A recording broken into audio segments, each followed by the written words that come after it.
just to playfully torture me. Ask any woman you know. Geddy Lee's wailing falsetto is a guy thing. Mutual incomprehension between the sexes is one of the most maddening and delightful aspects of life, but there's no room for it in business. We don't check our biology at the door when we walk into work every morning, so the challenges we have in understanding the opposite sex in our personal lives can spill over to work without our realizing it. To plumb the depths of the gender gap for this book, I've talked to dozens of executives of both sexes, across industries. For better or worse, their stories are similar. The things that interest women are so strange to me, explains one male senior sales executive. For instance, I got a new suit and wore it to the office the other day.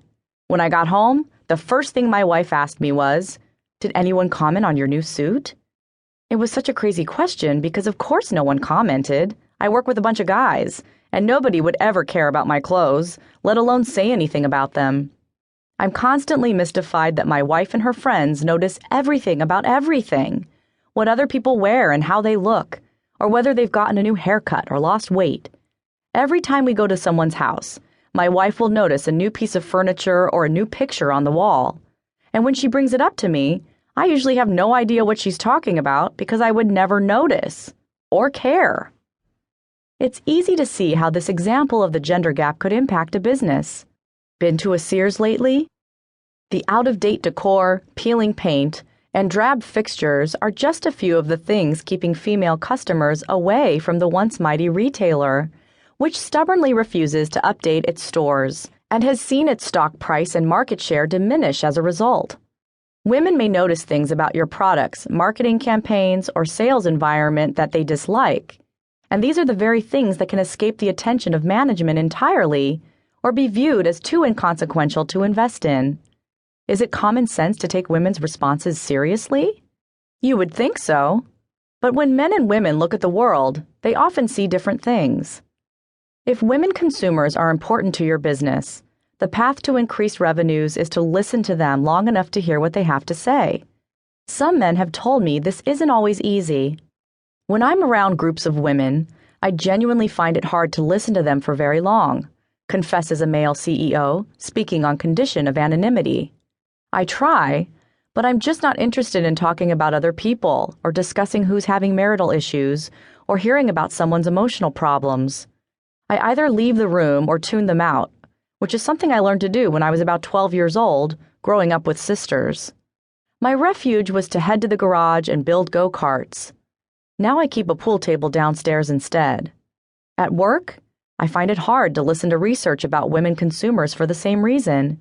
You have to wade through so much stuff to get to the root of things. All I want to know is, what's the issue? Then I can address it with a solution, get the results, and move on. But it's not easy to discover what women want, and sometimes I think we take shortcuts. In interviews, I heard the same opinion expressed, in slightly different ways, from all kinds of businessmen. Men tend to think that women talk about nothing, when the reality is they talk about everything.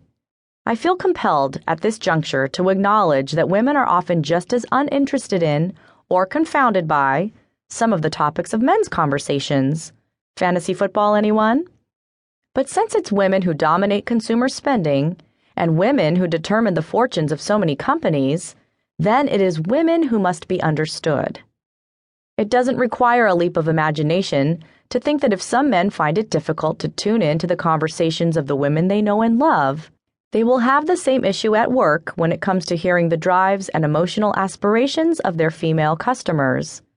The innate desire of most men to avoid discussions about messy, emotional female stuff is what leads to shortcuts in business strategies targeting women, such as painting products pink with the presumption that it's female catnip, and the continued use of stereotypes in advertising, because it's simply easier to go those routes than to wade deeply into the female mind. Here's the headline. If you think women's conversations are trivial, it's time to get over it, especially if you want your business to survive through a tough economy. Within the rich details of women's conversations are the roadmaps to what they need and want, and ultimately to increased profitability for your business. Women will tell you, indeed probably have already told you, everything you need to know about how to run a